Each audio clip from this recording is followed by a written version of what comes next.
Assalamualaikum warahmatullahi wabarakatuh.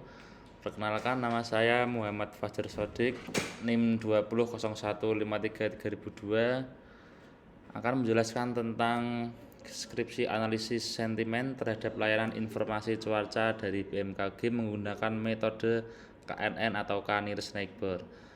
Dalam studi kasus ini menggunakan media sosial X atau Twitter. Selanjutnya ada latar belakang BMKG, yaitu Badan Meteorologi, Klimatologi, dan Geofisika adalah lembaga yang bertanggung jawab untuk memberikan informasi cuaca di Indonesia. Salah satu platform yang digunakan BMKG untuk menyebarkan informasi ini adalah media sosial X, yang sebelumnya dikenal sebagai Twitter. Pengguna media sosial seringkali memberikan umpan balik melalui platform ini, baik dalam bentuk komentar positif maupun negatif. Penelitian ini bertujuan untuk menganalisis sentimen dari umpan balik pengguna terhadap layanan informasi cuaca yang diberikan oleh BMKG di media sosial X. Dengan menggunakan metode KNN atau K-Nearest Neighbor ini, kami berusaha mengklasifikasikan sentimen tersebut sebagai positif, negatif, atau netral. Analisis ini diharapkan dapat membantu BMKG untuk meningkatkan kualitas layanannya berdasarkan umpan balik dari pengguna. Selanjutnya yaitu tujuan penelitian. Penelitian ini memiliki dua tujuan utama. Yang pertama, untuk mengidentifikasi pandangan dan reaksi pengguna media sosial terhadap layanan informasi cuaca yang diberikan oleh BMKG. Kedua, untuk memberikan rekomendasi kepada BMKG dalam meningkatkan kualitas layanan mereka berdasarkan hasil dari analisis sentimen. Selanjutnya ada metodologi penelitian. Metodologi penelitian ini menggunakan teknik crawling data dengan hasil yang ditemukan terdiri dari 1031 data dari BMKG dalam jangka waktu bulan Oktober tahun 2023 sampai Maret tahun 2024 yang diuji pada penelitian ini. Pengolahan data menggunakan tahap pre-processing data dengan hasil output meliputi perhitungan Fader sentimen dengan random forest dengan hasil klasifikasi data menggunakan algoritma KNN atau K-Nearest Neighbor, yaitu meliputi yang pertama formulasi masalah atau problem formulasi, yang kedua pemodelan konsep atau konseptual model, yang ketiga pengumpulan data atau keluaran data, yang keempat tahap pemodelan atau modeling phase, yang selanjutnya tahap simulasi atau simulation phase, yang terakhir adalah analisa akhir video. Yang selanjutnya formulasi masalah. Faktor suatu permasalahan diidentifikasi dalam penelitian ini adalah bagaimana menganalisis sentimen terhadap layanan informasi cuaca dari BMKG di media sosial X. Untuk mengatasi masalah ini, data dikumpulkan dari platform tersebut menggunakan program Python, yang kemudian diolah dan dianalisis menggunakan teknik yang telah disebutkan sebelumnya.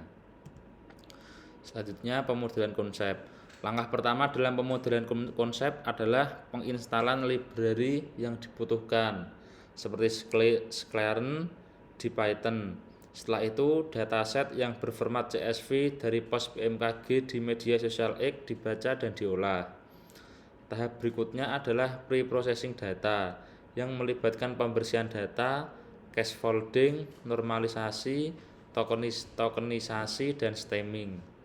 Langkah-langkah ini dilakukan untuk memastikan bahwa data siap untuk dianalisis lebih lanjut. Yang selanjutnya adalah tahap pre-processing data.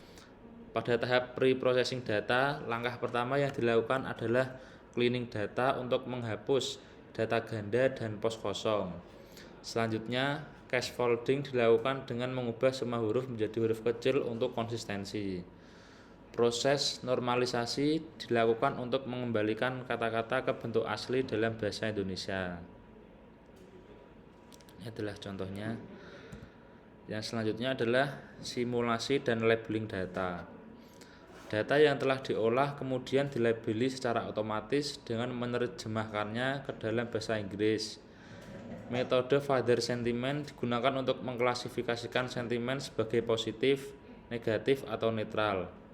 Hasil dari perlabelan ini kemudian digunakan untuk pelatihan model KNN. Ini untuk contoh dari penerjemahannya ke dalam bahasa Inggris. Yang selanjutnya adalah hasil dan pembahasan. Dari hasil analisis, distribusi sentimen terhadap layanan BMKG adalah sebagai berikut. Berikut adalah gambar diagram dari hasil dan pembahasan, yaitu sentimen netral ada 665 pos, sentimen positif ada 181 pos, dan terakhir ada sentimen negatif ada 167 pos. Yang selanjutnya kesimpulan dari ini adalah visualisasi distribusi sentimen ditampilkan menggunakan word cloud untuk memberikan gambaran yang lebih jelas mengenai sentimen pengguna. Selain itu, evaluasi model KNN menunjukkan keakuratan. Algoritma KNN atau K-nearest-neighbor digunakan untuk mengklasifikasikan suatu data untuk menguji dengan berbagai rasio. Dengan menghasilkan nilai confusion metric dengan akurasi 96% merupakan hasil nilai prediksi yang kuat dan benar. Precision rata-rata 96% merupakan hasil total keseluruhan dengan nilai positif. Recall rata-rata 96% merupakan hasil perbandingan rasio dengan jumlah prediksi rata-rata. Dan F-measure rata-rata 96% merupakan rata-rata keharmonisan antara precision dan recall. Terima kasih dari saya. Wassalamualaikum warahmatullahi wabarakatuh. Terima kasih.